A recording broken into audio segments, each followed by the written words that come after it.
Untuk settingan standar pabrik memang tidak bisa responsif seperti mobil yang di racing, di remap, memang nggak bisa.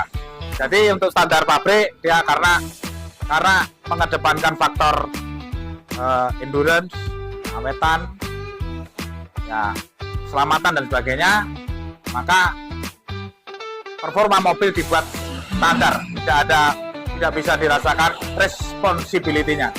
Nah, di Kharisma Diesel kami ada solusi, tetap mobil dalam keadaan standar, tetapi akselerasi responsibilitynya dapat kita tingkatkan.